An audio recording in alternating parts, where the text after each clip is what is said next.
Hello, I'm Michelle Crummell, and in this lesson we are going to be looking at rectilinear motion or motion in the plane. In the last lesson, we saw that we can evaluate a definite integral, f of x dx, from a to b by looking at the antiderivative function evaluated at b minus the antiderivative function evaluated at a. And this gives us the net change of that antiderivative function on our closed interval from a to b. So in other words, if we integrate a rate of change of a function, we get the net amount of change in the function, and we can apply this to motion problems. If we know that the velocity is the rate of change of position, then what would we get if we integrate the velocity function? We would get the net amount of change in the position. And the net change in position is called displacement. So if we integrate the velocity function, v of t dt, on the interval from a to b, it's going to give us p of b minus p of a, that net change in position, or the net distance traveled by a particle from time t equals a to t equals b. If I want to call it net distance, then I should include absolute value around that answer there. So if we do happen to get a negative net change in position, we would take the absolute value of that and we would call that net distance, because net distance would always be given as a positive value.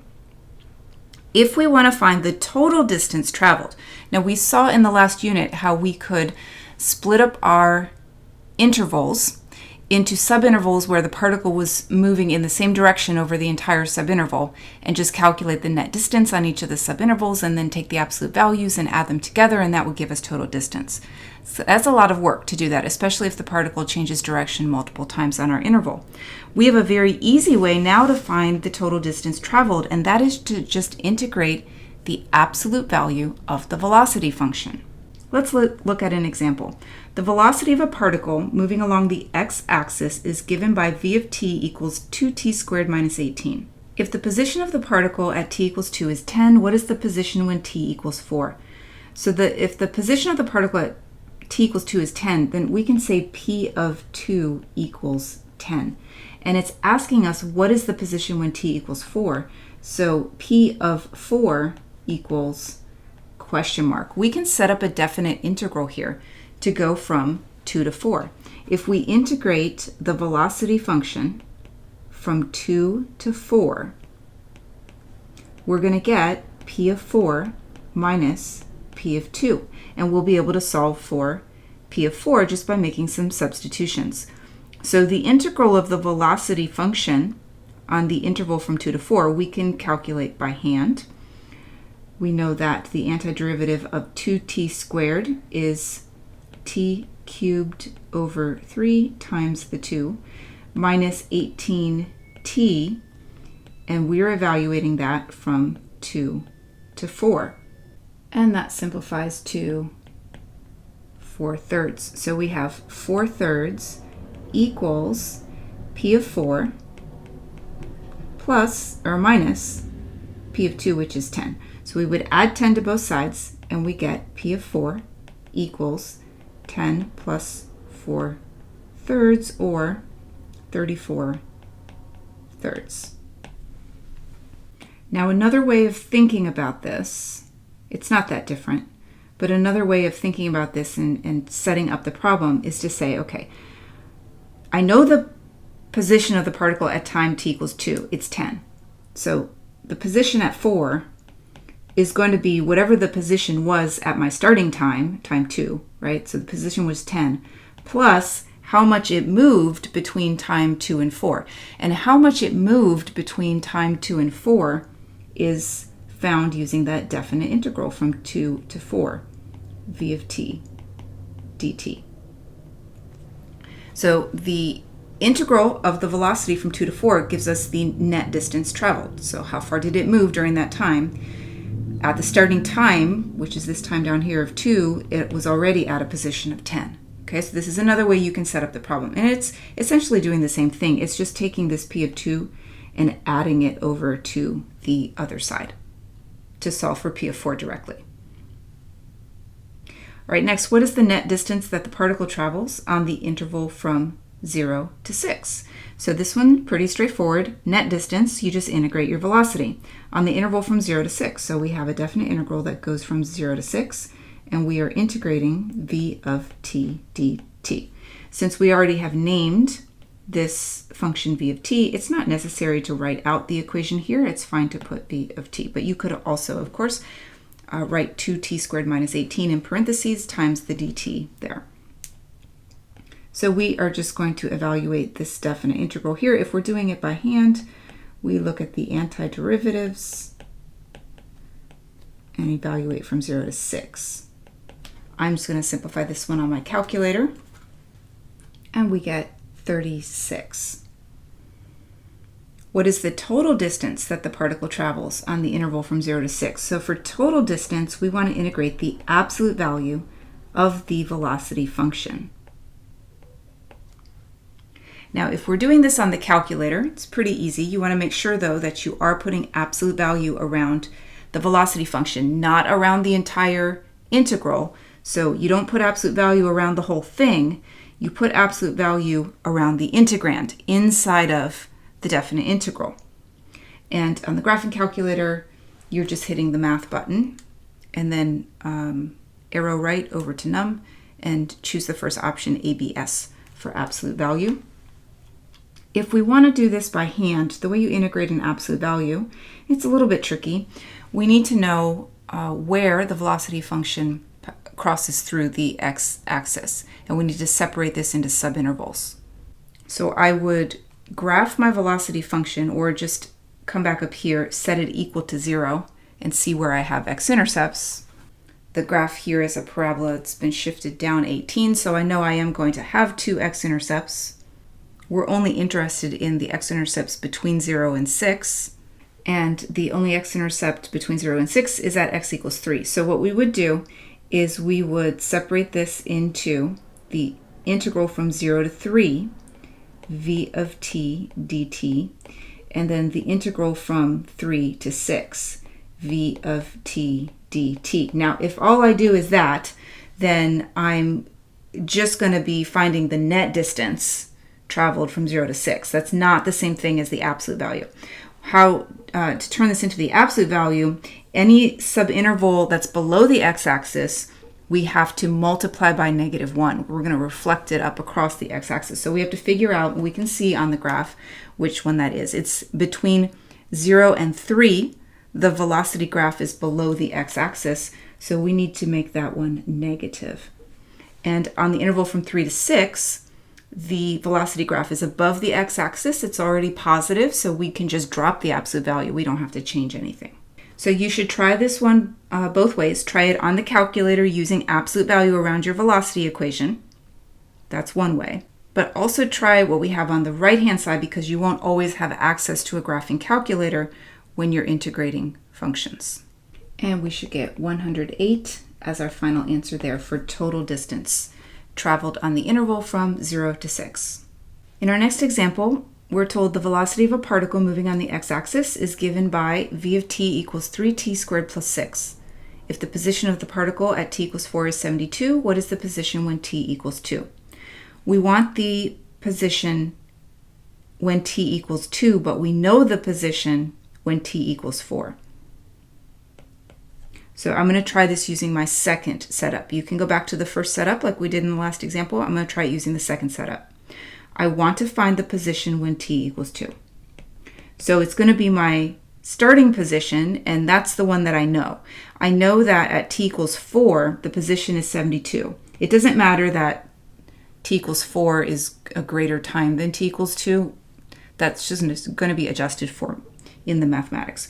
So this is at time t equals 4, I am at position of 72. So if I take 72 and I add the change in position from this starting time 4 to the time where I want to end up, which is 2, again, it doesn't matter that that's out of order, velocity times dt. That's going to give me the correct result. Okay, now if you really don't like the fact that you're going from 4 to 2, you can flip your bounds from 2 to 4, but then you have to multiply by -1. All right, so we can change this and go from 2 to 4, but then we're going to subtract that like so. Okay, so that's one setup. The other setup is just to say, well, go from the time I know to the time I don't know, or vice versa. We can go from 2 to 4, v of t dt, and just use the fundamental theorem of calculus. That's going to be p of 4 minus p of 2, and then make substitutions and solve for p of 2. And we get an answer of 4. What is the total distance traveled on the interval from 0 to 7? So we want to integrate from 0 to 7 the absolute value of v of t dt. Okay, again, you can do this using the absolute value feature on your calculator, or if we don't have that and we need to remove the absolute value here so that we can integrate, then we have to consider where is the velocity positive, where is it negative. Wherever the velocity is negative, to remove the absolute value, we have to multiply by -1. Okay, so this velocity function has equation 3t squared plus 6. That's a parabola opening up, shifted up 6, so it is always above the x-axis. And that means the velocity is always positive. This particle is never changing direction on the interval from 0 to 7. And so we can just drop the absolute value, and that would be fine. This is also going to just equal 0 to 7, v of t dt, because the particle is always moving to the right. And we get 385. In our next example, again, we have a velocity equation. V of t equals 0.5 e to the t times t minus 2 cubed. If the position of the particle at t equals 1.5 is 2.551, what is the position when t equals 3.5? So we have the position at time 1.5. We're going to set up a definite integral that starts at 1.5 and ends at 3.5. So p of 3.5 is the integral that goes from 1.5 to 3.5.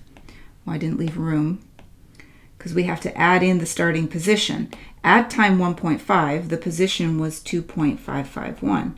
And to that, we're going to add the change in position. So that at time 1.5, the position was 2.551.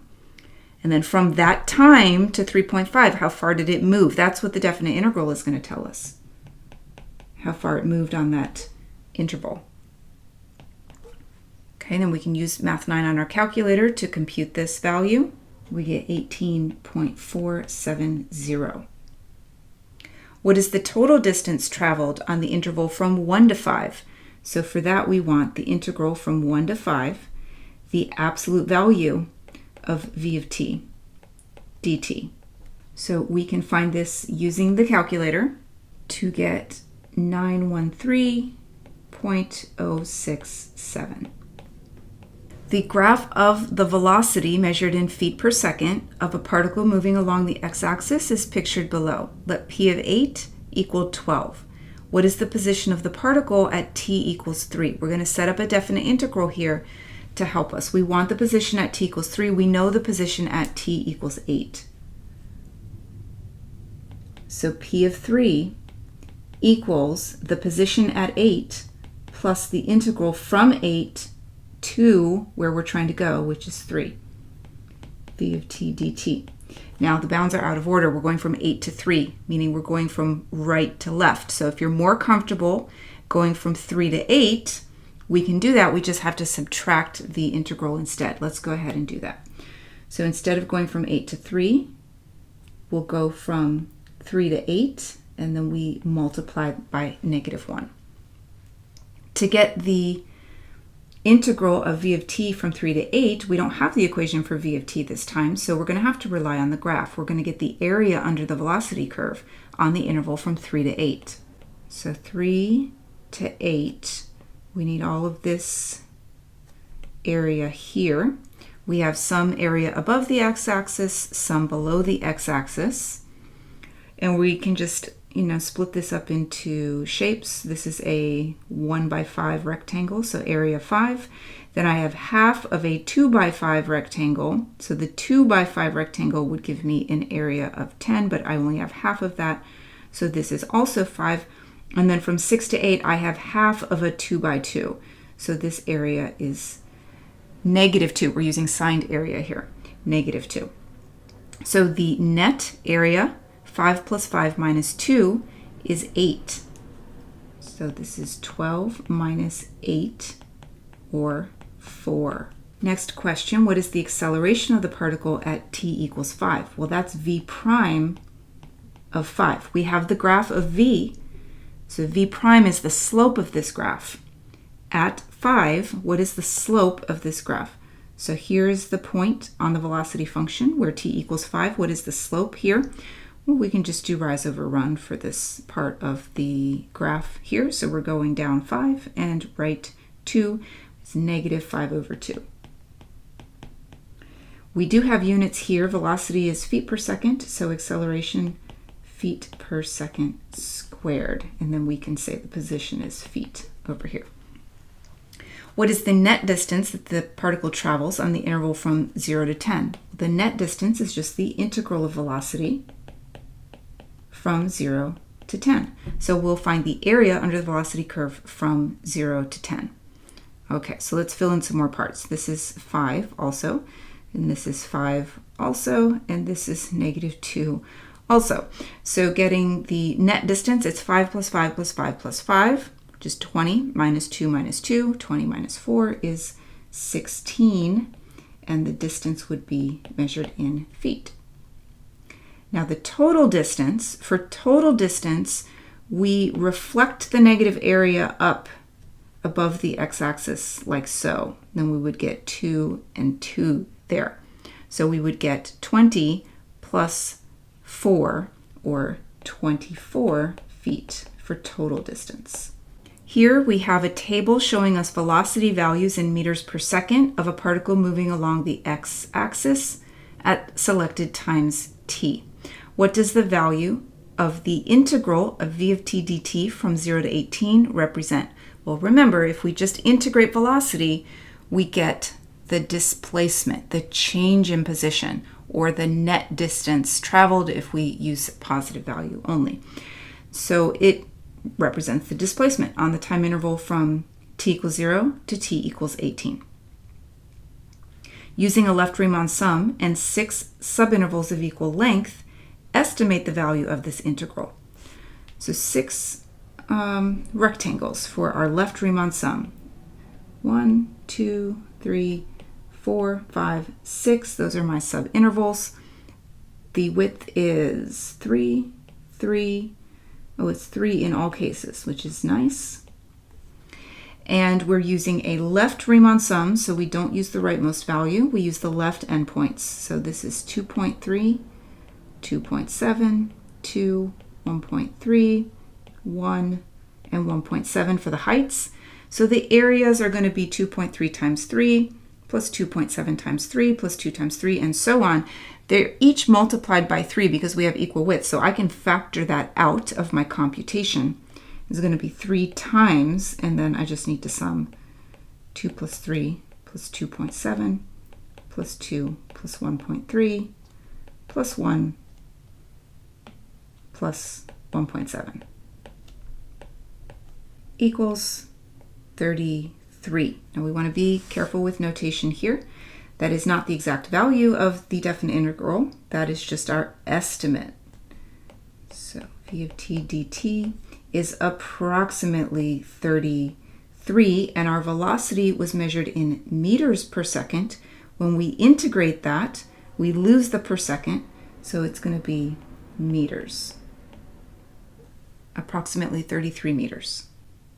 Using a right Riemann sum and 6 subintervals of equal length, estimate the value of the integral of v of t dt from 0 to 18. So again, we've got the width of each subinterval is 3, so I can factor that out. If I'm doing a right Riemann sum, I'm not using the leftmost value here, and the heights of my rectangles are the 2.7, 2, 1.3, 1, 1.7, and 2.1.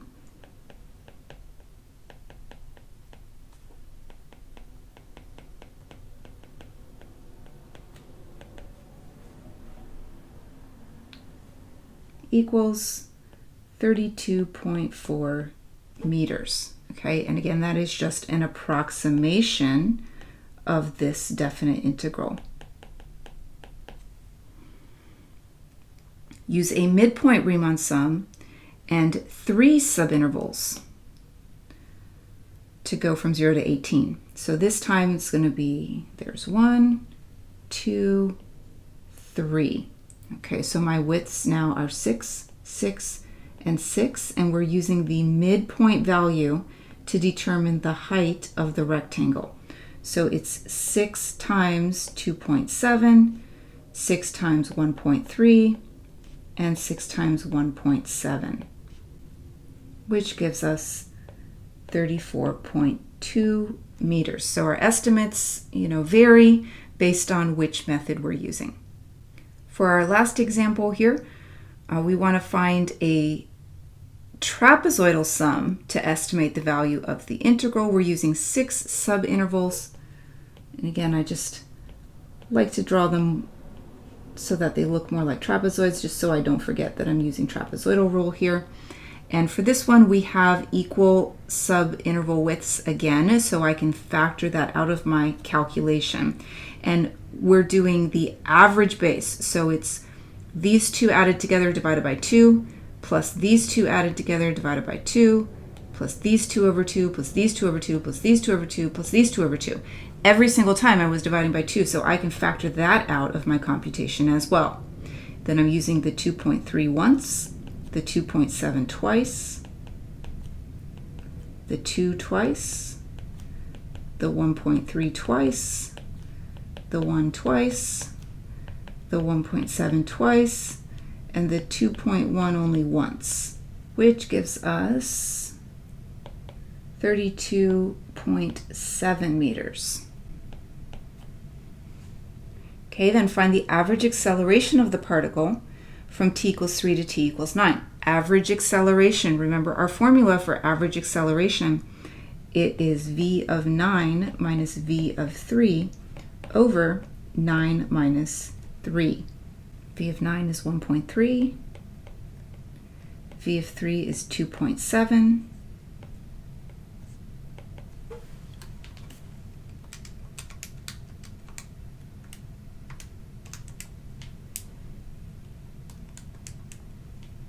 so that is negative 0.23 repeating, or negative 7 over 30. Acceleration, if velocity is meters per second, acceleration is meters per second squared. And the second part of this question, for what value of t is this average acceleration approximately equal to v prime of t? Well, let's look back up at the table. How did we calculate this? We did the v of 9 minus the v of 3. Okay, we subtracted that, and then we did 9 minus 3. So that is like using average acceleration to approximate instantaneous acceleration using a central difference, and the central value would be t equals 6. If you were asked to approximate v prime of 6, that's how you would do it. You would take the closest two surrounding points, and then you would just calculate the average rate of change, which would be the negative 7 over 30. Okay, that's it for this lesson. Next time we're going to take a look at accumulation of change functions. Thanks for joining, and hope to see you next time.